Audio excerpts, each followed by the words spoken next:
Welcome to the module on chi-square distribution.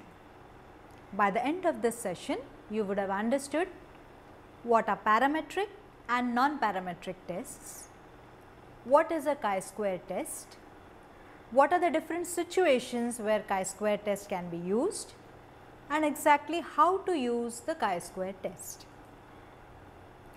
There are many common situations where the underlying distribution is either not normal or it is unknown, or where it is not possible for the researcher to make any rigid assumptions about the shape of the population from which the samples for the study have been drawn. Statisticians have developed a class of alternative techniques to deal with such problems. These are known as non-parametric or distribution free methods.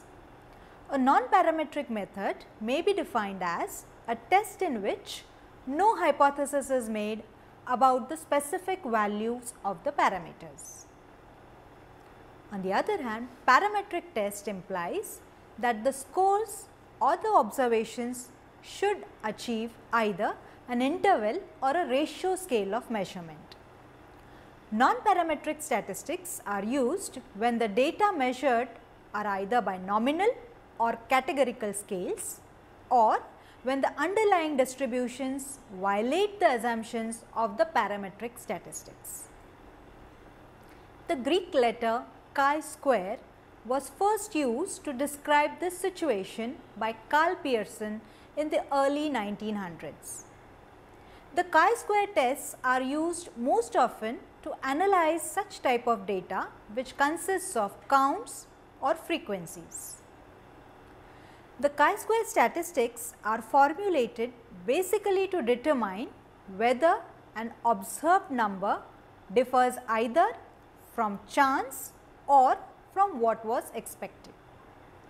Pearson has termed this as goodness of fit test to describe how well the theoretical and the observed frequencies fit the expected frequencies. The simplest chi-square design uses a single independent variable on a nominal or a categorical scale with just two levels. Let us now see what are chi-square designs. Two-cell design, which is also sometimes known as the equal probability type design, is the easiest form of the chi-square test. It is known as two-cell experiment, where the outcome of the experiment is the each event or the participant and falls in one and only one of the two cells. For example, a researcher has chosen 25 participants, 10 of whom are male and 15 are female, and wishes to know if there are significantly more females than the male participants. Assuming that the participants were chosen from a population where the number of females and males is equal, then the probability of a male participant being chosen is exactly 1/2 or 0.5, and the same holds true for a female participant. How do you deal with this problem using a chi-square test? The steps can be said as follows.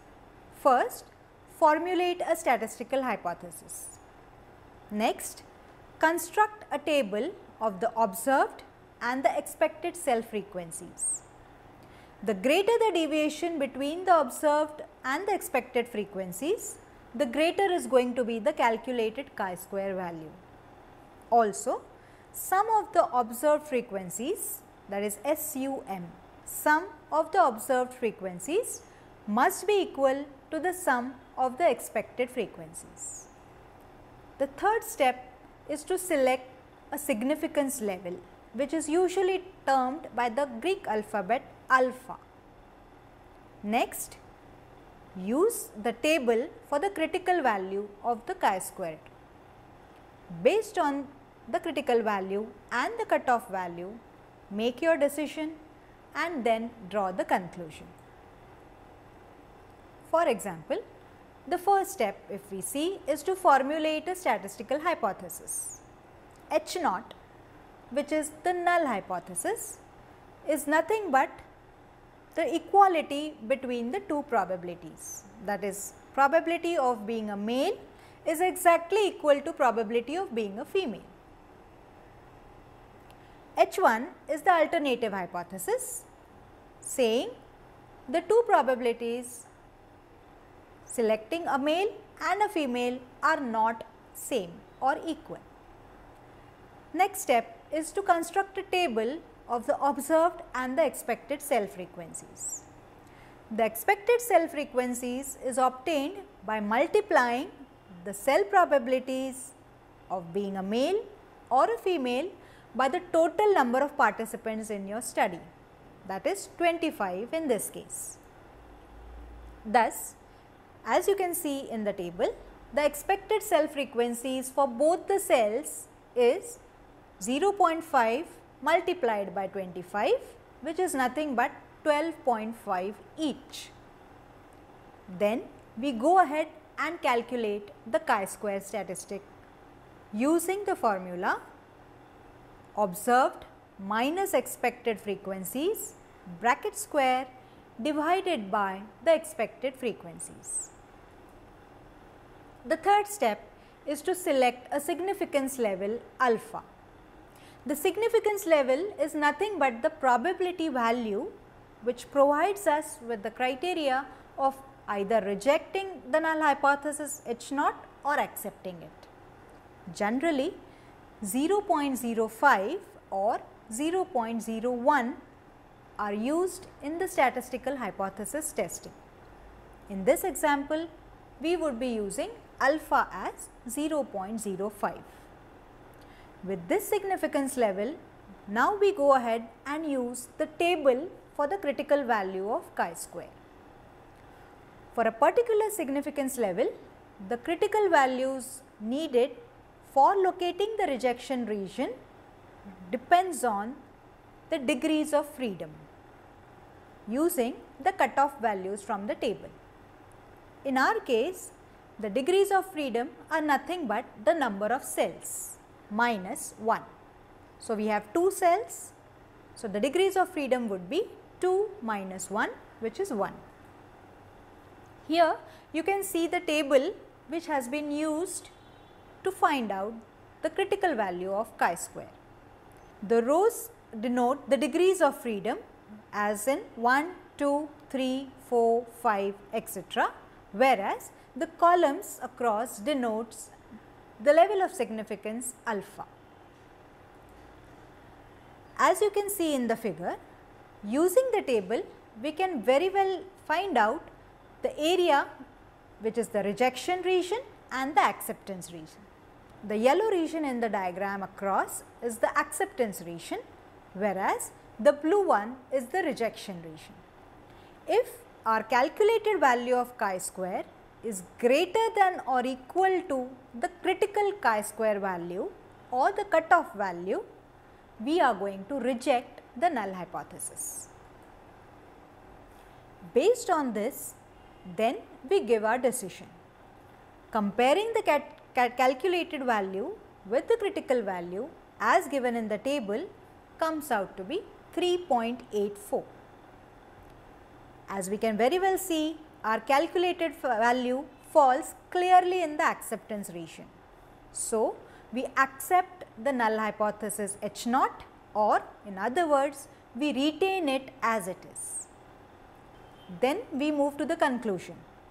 The observed frequencies do not significantly vary from the theoretical cell frequencies beyond what might be expected by chance.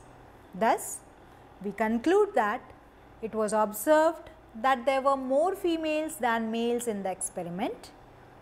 The differences were not statistically different beyond the chance factor.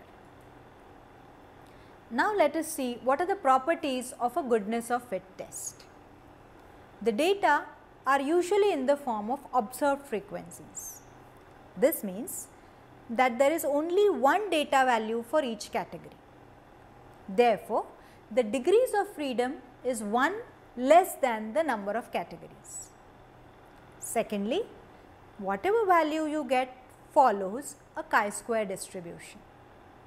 Remember, the value of the test statistic does not change even if we change the order of the categories. The chi-square test is used in two similar but distinct circumstances.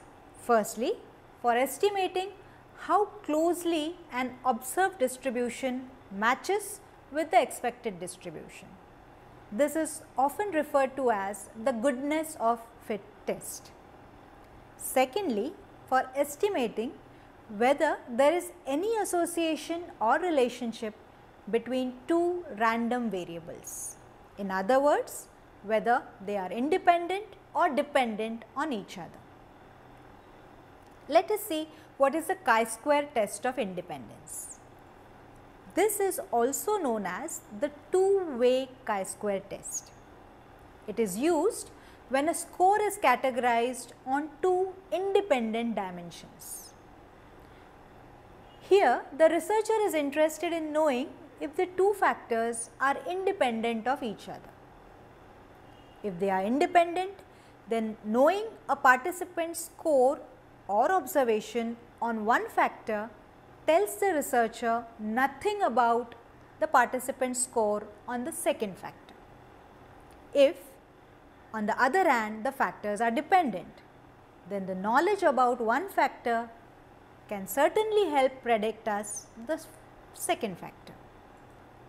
Now, let us see what do you mean by a contingency table.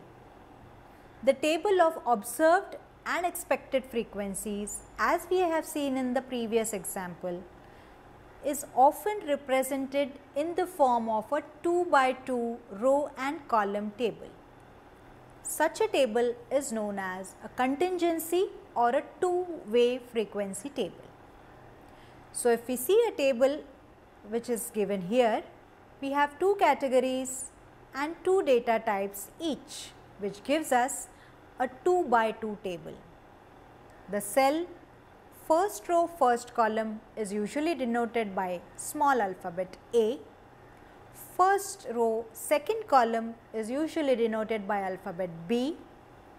Second row first column is denoted by the alphabet C, whereas second row second column value is denoted by the alphabet D.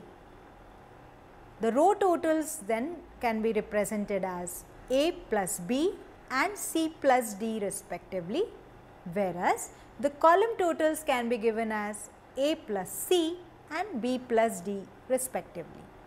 Remember, the grand total of all the four values is nothing but the total frequency capital N. The columns symbolized by C represent one categorization into which the subjects may be placed. On the other hand, the row symbolized by R is nothing but the second type of categorization for the same response.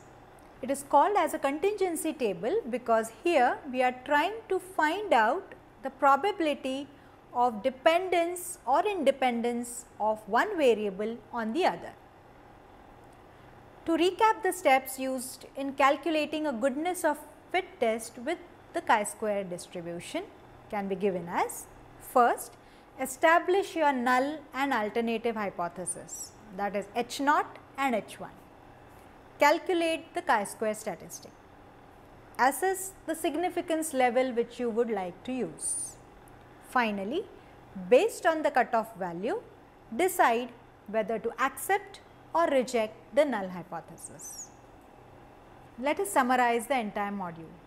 Parametric statistical tests are based on the assumption that the samples come from the populations that are normally distributed.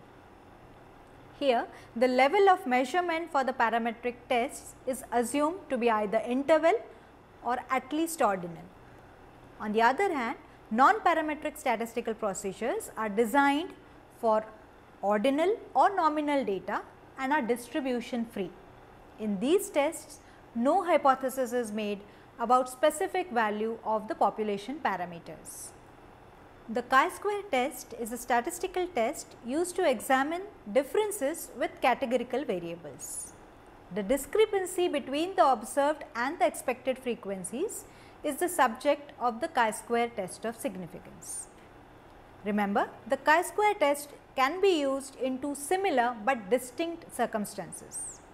The goodness of fit test is mostly used for a single dimension data, whereas the test of association is used when we have two dimensions. Hope this module has given you a good idea about the chi-square distribution and the related chi-square tests. Thank you.